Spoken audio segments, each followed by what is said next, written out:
Geelong, Victoria. Victoria's Sleepy Hollow, likened by locals to the USA's Midwest with the affectionate local term G-Troit. But that talk seems stuck in the era which I grew up in as a local Pivotonian. Geelong is now a fast-growing regional city with million-dollar suburbs.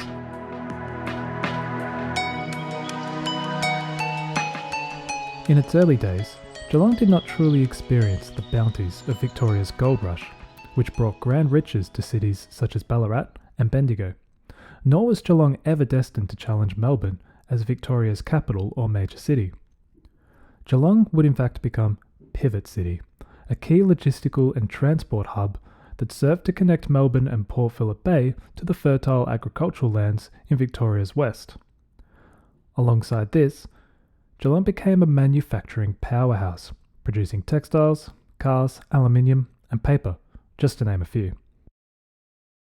But from these humble beginnings, Geelong has carved out a unique economic path, rode the economic waves of the 20th century, and come out the other side, seemingly stronger than ever. How did Geelong transition from a blue-collar town into the apparently thriving, modern regional city that we see today? And at what cost?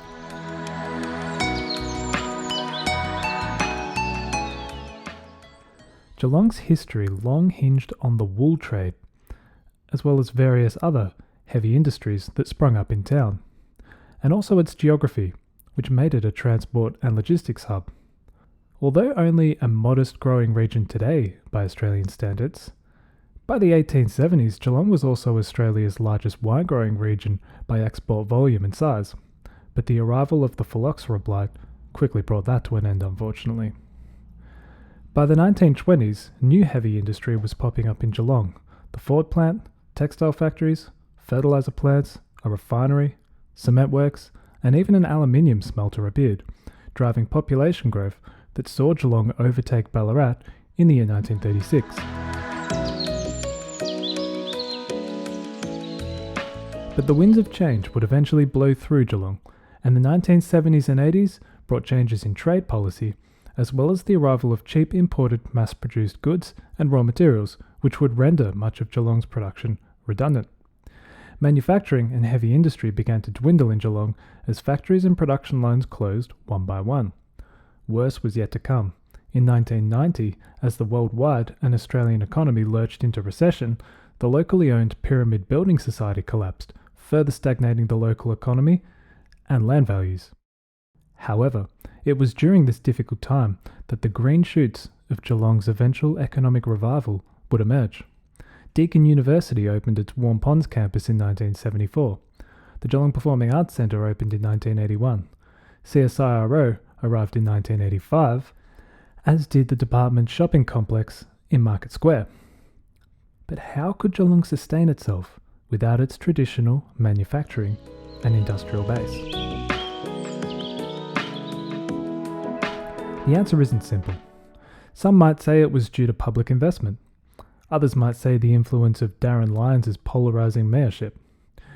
You could simply put it down to Geelong's proximity to Melbourne as well, but ultimately, a lot of factors have combined to see Geelong become one of the fastest growing Australian cities in the 21st century. By the early 2000s, Melbourne's property price growth was beginning to spill into regional cities such as Geelong, where a slower pace of life could be combined with commuter access to Melbourne. A series of infrastructure upgrades in the late 20th and early 21st century had modernised the transport corridor between Geelong and Melbourne.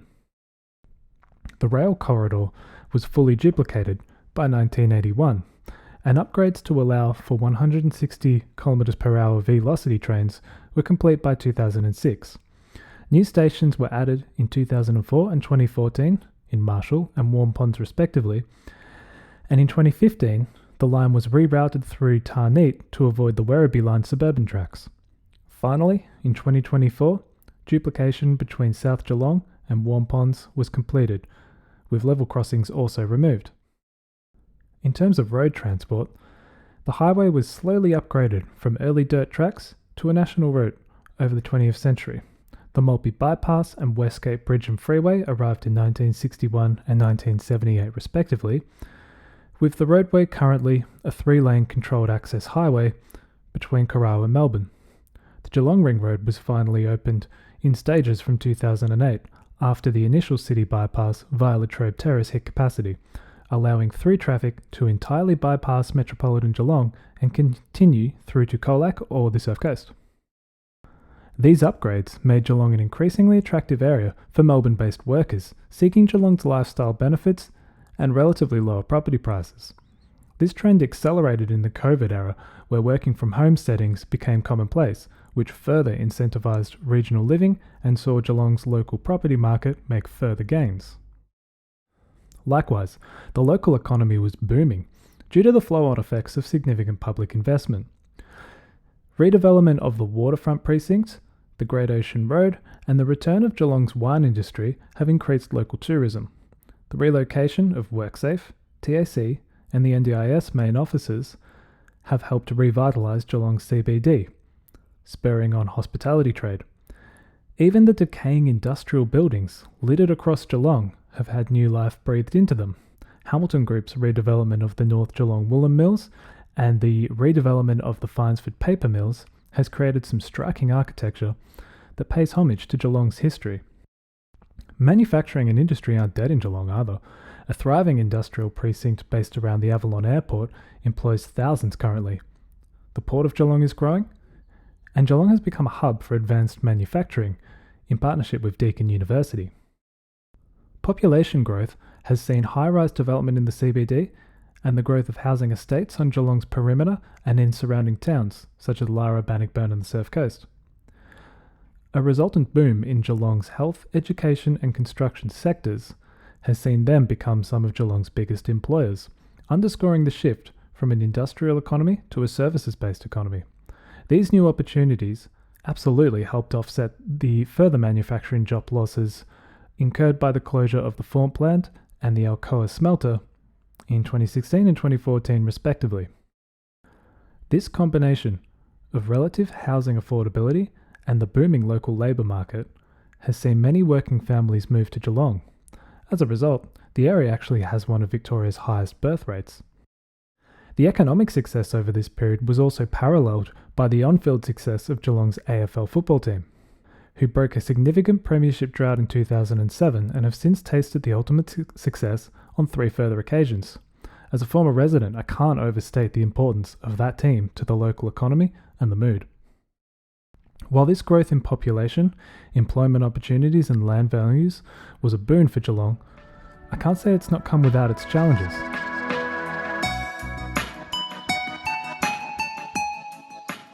Firstly, Geelong remains a car-based city, and with significant population growth in its suburbs and surrounds, local road infrastructure is struggling to keep up.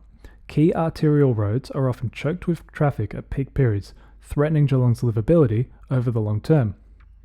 The lack of ring road connection to the Bellarine Highway and Port Arlington Road also forces a lot of heavy vehicle and through traffic into central Geelong via Ryrie Street, as does the lack of river crossings south of Breakwater. Locals are hopeful that extending and upgrading Barnett Boulevard all the way to Port Arlington Road from the ring road could alleviate these issues.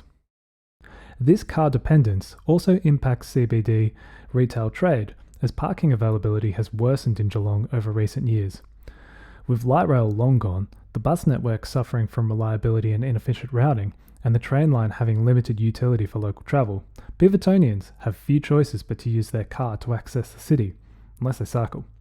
While beautification works along the Green Spine precinct on Mallop Street have enriched the atmosphere of Geelong CBD, local traders are less convinced of the benefits. The social and class divide in Geelong has also widened as a result of the unequal fortunes of Geelong's economic players over the last generation or two. Affluent pockets have developed across Geelong's suburbs on the back of increased employment opportunities for white-collar workers. But Geelong's eastern and northern suburbs continue to rank higher for economic and social disadvantage, uniquely impacted by the departure of blue-collar jobs at Ford and Alcoa in particular. The CBD perhaps suffers most from this class divide, where a decades-long problem with substance abuse continues to persist. Crime and homelessness is also rising with the cost of living pressures, putting further pressure on traders hoping to attract foot traffic. The local government, too, has struggled to maintain a working relationship with the state government, whilst also running up a significant debt. It's likely that asset sales will be needed to pay it off over time. So there you have it. Geelong's economy has transitioned, at least somewhat successfully, from an industrial to a services-based economy. But in some ways it has and will continue to become a victim of its own success. High property prices and increasing congestion ultimately drove me away from the region at least. But you cannot deny that Geelong is an interesting case study in economic revival, now straddling the fine line between providing the right balance of jobs, lifestyle, amenity and tourist appeal. So have you been to Geelong lately? Do you currently live there? Or do you regularly travel there?